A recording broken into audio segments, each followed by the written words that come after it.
നമസ്കാരം. ഏഷ്യൻ മാർക്കറ്റിൽ positive trend നിലനിൽക്കുകയാണെങ്കിലും Indian മാർക്കറ്റിൽ ഒരു നെഗറ്റീവ് ബയാസോട് കൂടിയുള്ള ഓപ്പണിങ്ങോ അല്ലെങ്കിൽ ഒരു ഫ്ലാറ്റ് ഓപ്പണിങ്ങോ പ്രതീക്ഷിക്കണം എന്നാണ് നിഫ്റ്റി നൽകുന്ന സൂചന. 24,300 വരെയുള്ള ലെവലിലുള്ള ഓപ്പണിംഗ് ആണ് നമ്മൾ ഇന്നത്തെ ട്രേഡിംഗ് സെഷനിൽ പ്രതീക്ഷിക്കേണ്ടത്. ഏഷ്യൻ മാർക്കറ്റിൽ നിന്നുള്ള അപ്ഡേറ്റ് പരിശോധിച്ചാൽ ഏഷ്യൻ മാർക്കറ്റുകൾ ഡീസൻറ്റ് പെർഫോമൻസ് കാഴ്ചവെക്കുന്നു.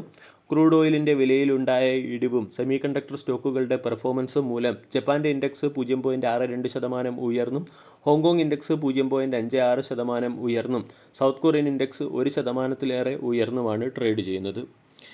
ഇനി ഗ്ലോബൽ മാർക്കറ്റിൽ നിന്നും ലഭിക്കുന്ന ചില അപ്ഡേറ്റുകൾ പരിശോധിച്ചാൽ അമേരിക്കയുടെ PCE ഇൻഫ്ലേഷൻ ഡേറ്റ 3.6 അമേരിക്കയുടെ PCE ഇൻഫ്ലേഷൻ ഉയർന്നിട്ടുണ്ട്. ജൂലൈ മാസത്തെ PCE ഇൻഫ്ലേഷൻ ഡേറ്റ ജൂൺ മാസവുമായി താരതമ്യപ്പെടുത്തുമ്പോൾ 3.6%-ൽ നിന്നും 3.7%-ലേക്ക് ഉയർന്നു. അമേരിക്കയുടെ എനർജി കോസ്റ്റും ഫുഡ് കോസ്റ്റും വർദ്ധിച്ചതിൻ്റെ പശ്ചാത്തലത്തിലാണ് കോർ PCE ഇൻഫ്ലേഷൻ ഉയർന്നിരിക്കുന്നത്. ഇത് സെപ്റ്റംബർ മാസത്തിൽ US ഫെഡ് അതിൻ്റെ ഇൻട്രസ്റ്റ് റേറ്റ് ഹൈക്ക് നടപ്പിലാക്കാനുള്ള സാധ്യത 36%-ൽ നിന്നും 40%-ലേക്ക് ഉയർത്തുകയും ഡോളർ ഇൻഡെക്സ് ശക്തമാകുന്നതിനും വഴിതെളിയിച്ചിട്ടുണ്ട്. അതേസമയം ഗ്ലോബൽ മാർക്കറ്റിൽ നിന്നും ലഭിക്കുന്ന ഒരു അനുകൂല അപ്ഡേറ്റ് NVIDIAയുടെ ക്വാർട്ടർലി റിസൾട്ടാണ്. NVIDIAയുടെ ക്വാർട്ടർലി റിസൾട്ട് മാർക്കറ്റ് പ്രതീക്ഷിച്ചതിനേക്കാളും മികച്ചതാണ്. $92 ബില്യൺ റവന്യൂ പ്രതീക്ഷിച്ചെടുത്ത് $96 ബില്യൺ റവന്യൂ ആണ് കമ്പനി ക്വാർട്ടർലി റിസൾട്ടിൽ നേടിയിരിക്കുന്നത്. കൂടാതെ കമ്പനി അതിൻ്റെ ഗ്രോത്ത് ഗൈഡൻസ് ഉയർത്തുകയും ചെയ്തു. ഇതുകൊണ്ടാകാം കഴിഞ്ഞ ദിവസം PCE ഇൻഫ്ലേഷൻ മോശമായിട്ടും അമേരിക്കൻ മാർക്കറ്റുകൾ, അതായത് US ഇൻഡെക്സായ ഡോ ജോൺസും നാസ്ഡാക്കും ഫ്ലാറ്റ് സൈഡിൽ ക്ലോസിംഗ് നൽകിയത്. അതുപോലെ തന്നെ ക്രൂഡിൻ്റെ വിലയിലും ഒരു സ്റ്റെബിലിറ്റി വന്നിട്ടുണ്ട്. ഇറാനും ഒമാനും തമ്മിൽ നടക്കുന്ന ചർച്ചകൾ പ്രകാരം സ്ട്രേറ്റ് ഓഫ് ഹോർമൂസ് വഴി കപ്പലുകൾ താൽക്കാലികമായി കടന്നു പോകാനുള്ള പെർമിഷൻ ഇറാൻ നൽകി. ഇത് ബ്രന്റ് ക്രൂഡിൻ്റെ വില $86.5 പെർ ബാരൽ എന്ന ലെവലിലേക്ക് എത്തിച്ചിട്ടുണ്ട്. ഇത് ഇന്ത്യ പോലുള്ള രാജ്യത്തെ സംബന്ധിച്ചിടത്തോളമുള്ള ഒരു പോസിറ്റീവ് അപ്ഡേറ്റ് ആണ്. അതേസമയം ഇന്നത്തെ ട്രേഡിംഗ് സെഷനിൽ IT സെക്ടറിലെ സ്റ്റോക്കുകൾ മാർക്കറ്റിൻ്റെ ശ്രദ്ധയാകർഷിക്കാനുള്ള സാധ്യത വളരെ കൂടുതലാണ്. ഒന്ന്, ട്രംപ് ഭരണകൂടം H-1B വിസയുടെ ഫീസ് $1 ലക്ഷം മുകളിലേക്ക് ഉയർത്തിയത് മൂലം IT കമ്പനികളെ ഇത് പ്രതികൂലമായി ബാധിക്കും. അതായത് IT കമ്പനികൾക്ക് അമേരിക്കയിലുള്ള തന്നെ ലോക്കൽ ലേബേഴ്സിൻ്റെ അല്ലെങ്കിൽ ലോക്കൽ ടാലൻസിനെ ഉപയോഗിക്കാൻ നിർബന്ധിതരാവുകയും ഇത് കമ്പനികളുടെ ഓപ്പറേഷണൽ കോസ്റ്റ് വർദ്ധിപ്പിക്കുകയും ചെയ്യും. ഇതുമൂലം പല പ്രമുഖ IT കമ്പനികളെയും ചില ബ്രോക്കേജുകൾ ഡീഗ്രേഡ് ചെയ്തിട്ടുണ്ട്. HCL ടെക്കിന് ബൈ എന്ന റേറ്റിംഗിൽ നിന്നും ന്യൂട്രൽ എന്ന റേറ്റിംഗിലേക്കാണ് കുറച്ചിരിക്കുന്നത്. ഈ ഒരു ന്യൂസിൻ്റെ ഇമ്പാക്റ്റ് IT സെക്ടറിലെ സ്റ്റോക്കുകളിൽ ഇന്ന് വരാൻ സാധ്യതയുണ്ട്. അതുപോലെ തന്നെ HDFC ബാങ്ക് എന്ന സ്റ്റോക്കും ഇന്ന് മാർക്കറ്റിൻ്റെ ശ്രദ്ധയാകർഷിക്കാനുള്ള സാധ്യത വളരെ കൂടുതലാണ്. HDFC ബാങ്കിൻ്റെ CEO ശശിധർ ജഗദീശിൻ്റെ കാലാവധി നാളെ അവസാനിക്കുകയാണ്. പുതിയ CEOയുടെ നിയമനവുമായി ബന്ധപ്പെട്ട അനിശ്ചിതത്വം മൂലം കഴിഞ്ഞ ദിവസം അമേരിക്കൻ മാർക്കറ്റിൽ ലിസ്റ്റഡായ HDFC ബാങ്കിൻ്റെ ADR 2%-ഓളം ഇടിഞ്ഞിട്ടുണ്ട്. ഇതുമായി ബന്ധപ്പെട്ട കോൺട്രവേഴ്സറി നിലനിൽക്കുന്നതുകൊണ്ട് HDFC ബാങ്ക് എന്ന സ്റ്റോക്കിനെയും ഇന്നത്തെ ട്രേഡിംഗ് സെഷനിൽ ശ്രദ്ധിക്കാം.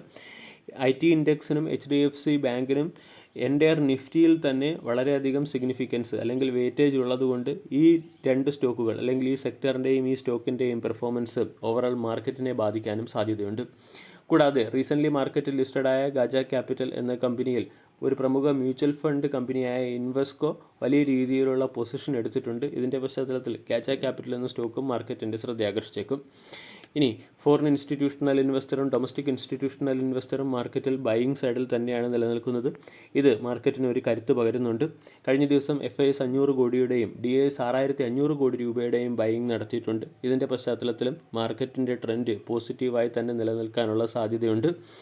ഇനി ടെക്നിക്കൽസ് നമ്മൾ നോക്കുകയാണെങ്കിൽ 24,150, 24,200 തുടങ്ങിയ സോണുകളിലൊക്കെ മാർക്കറ്റിന് സപ്പോർട്ടുണ്ട്. 24,400 റെസിസ്റ്റൻസ് ആയിട്ട് തന്നെയാണ് പ്രവർത്തിക്കുന്നത്. അതേസമയം 50-ഡേ എക്സ്പൊണൻഷ്യൽ മൂവിംഗ് ആവറേജ് റേഞ്ചിന് മുകളിൽ മാർക്കറ്റ് സസ്റ്റെയിൻ ചെയ്യുന്നത് ഒരു പോസിറ്റീവ് ന്യൂസാണ്. എന്നാൽ 24,400-നടുത്ത് തുടർച്ചയായ റെസിസ്റ്റൻസ് നേരിടുകയും മാർക്കറ്റ് ഡൗൺ സൈഡിലേക്ക് ക്ലോസിംഗ് നൽകുന്നത് മൂലം ഈ റേഞ്ചിൽ സെല്ലിംഗ് പ്രഷർ ശക്തമാകാനുള്ള സാധ്യതയാണ് കാണുന്നത്.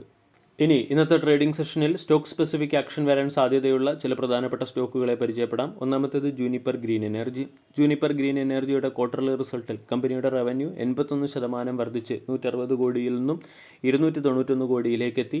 എബിറ്റ 89% വർദ്ധിച്ച് 138 കോടിയിൽ നിന്നും 261 കോടിയിലേക്ക് എത്തുകയും എബിറ്റ മാർജിൻ 85% നിന്നും 89% ഉയരുകയും ചെയ്തു. കമ്പനിയുടെ നെറ്റ് പ്രോഫിറ്റ് 54% വർദ്ധിച്ച് 21 കോടിയിൽ നിന്നും 33 കോടിയിലേക്ക് ഉയർന്നു. രണ്ടാമത്തേത് ഭാരത് ഇലക്ട്രോണിക്സ്.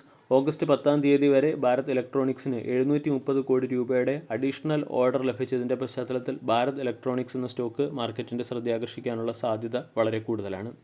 മറ്റൊരു അപ്ഡേറ്റ് കിംസുമായി ബന്ധപ്പെട്ടതാണ്. കിംസ് എന്ന കമ്പനി റെനോവ ഹോസ്പിറ്റലിൻ്റെ കൺട്രോളിംഗ് സ്റ്റേക്ക് അക്വയർ ചെയ്യും എന്ന രീതിയിലുള്ള ചില അപ്ഡേറ്റുകൾ മാർക്കറ്റിൽ ലഭ്യമായിരുന്നു. പക്ഷേ ഇതിനെ കമ്പനി ഡിനേ ചെയ്തതിൻ്റെ പശ്ചാത്തലത്തിൽ കിംസ് മാർക്കറ്റിൻ്റെ ശ്രദ്ധയാകർഷിക്കാനുള്ള സാധ്യത കൂടിയിട്ടുണ്ട്. അതോടൊപ്പം തന്നെ സ്റ്റാർ സിമെൻറ്റിൻ്റെ Q1 ബിസിനസ് അപ്ഡേറ്റിൽ ഡീസൽ പ്രൈസ് ഉയർന്നത് മൂലം കമ്പനിയുടെ പ്രോഫിറ്റിനെയും കമ്പനിയുടെ സെയിൽസ് വോളിയത്തെയും കമ്പനിയുടെ മാർജിനെയും ഇത് പ്രതികൂലമായി ബാധിച്ചിട്ടുണ്ടെന്ന് വ്യക്തമായിട്ടുണ്ട്. അതുകൊണ്ട് സ്റ്റാർ സിമെൻറ്റ് എന്ന സ്റ്റോക്കും ഇന്ന് മാർക്കറ്റിൻ്റെ ശ്രദ്ധയാകർഷിച്ചേക്കും. ജിയോ ഫിനാൻഷ്യൽ സർവീസിൻ്റെ ജിയോ ബ്ലാക്ക് റോക്ക് ലിക്വിഡ് ഫണ്ടിൻ്റെ അസറ്റ് അണ്ടർ മാനേജ്മെൻറ്റ് 10 കോടി എന്ന ടാർഗറ്റ് കടന്നിട്ടുണ്ട്. 10,000 കോടി എന്ന ടാർഗറ്റ് കടന്നിട്ടുണ്ട്. ഇതിൻ്റെ പശ്ചാത്തലത്തിൽ ജിയോ ഫിനാൻഷ്യൽ സർവീസ് മാർക്കറ്റിൻ്റെ ശ്രദ്ധയാകർഷിക്കാനുള്ള സാധ്യത കൂടുതലാണ്. ടിറ്റഗാർ റെയിൽ സിസ്റ്റം സീമെൻസ് എന്ന കമ്പനിയുമായി ചേർന്ന് ഗ്ലോബൽ മെട്രോ പ്രോജക്ട്സിന് വേണ്ടി മെമ്മറാൻഡം ഓഫ് അണ്ടർസ്റ്റാൻഡിങ്ങിൽ ഒപ്പുവെച്ചു. അതുകൊണ്ട് സീമെൻസ് എന്ന സ്റ്റോക്കിനെയും ഇന്നത്തെ ട്രേഡിംഗ് സെഷനിൽ ഫോക്കസ് ചെയ്യാവുന്നതാണ്. അതോടൊപ്പം ദേവയാനി ഇൻ്റർനാഷണലും സഫയറും തമ്മിലുള്ള ഫുഡ് സെയിൽ പാക്റ്റ് അവസാനിച്ചു. എന്നാലും സഫയറും ദേവയാനി ഇൻ്റർനാഷണലും തമ്മിലുള്ള മെർജർ തുടരാൻ സാധ്യതയുണ്ട്. ഇതിൻ്റെ പശ്ചാത്തലത്തിൽ ദേവയാനി ഇൻ്റർനാഷണൽ എന്ന സ്റ്റോക്കിനെ ശ്രദ്ധിക്കാം. Corporate announcement point of view mould tech technology എന്ന സ്റ്റോക്കിനെ ശ്രദ്ധിക്കാവുന്നതാണ്. കമ്പനി 2 രൂപ പെർ ഷെയർ എന്ന റേറ്റിൽ ഫൈനൽ ഡിവിഡൻഡ് പ്രഖ്യാപിച്ചിട്ടുണ്ട്. ഇതിൻ്റെ പശ്ചാത്തലത്തിൽ മോൾഡ് ടെക് ടെക്നോളജി എന്ന സ്റ്റോക്കിനെ ശ്രദ്ധിക്കാം. Corporate announcement point of view Man infra construction എന്ന സ്റ്റോക്കിനെയും ശ്രദ്ധിക്കാം. കാരണം സെപ്റ്റംബർ 1 കമ്പനി അതിൻ്റെ ബൈബാക്ക് ഡിസിഷനുമായി ബന്ധപ്പെട്ട് തീരുമാനമെടുക്കുന്നതിന് വേണ്ടി ബോർഡ് ഓഫ് ഡയറക്ടേഴ്സിൻ്റെ മീറ്റിംഗ് വിളിപ്പിച്ചിട്ടുണ്ട്. അതുകൊണ്ട് മാൻ ഇൻഫ്രാ കൺസ്ട്രക്ഷൻ എന്ന സ്റ്റോക്കിനെയും corporate announcement point of view ശ്രദ്ധിക്കാം. വീഡിയോ എല്ലാവർക്കും ഇഷ്ടമായി എന്ന് വിശ്വസിക്കുന്നു. താങ്ക്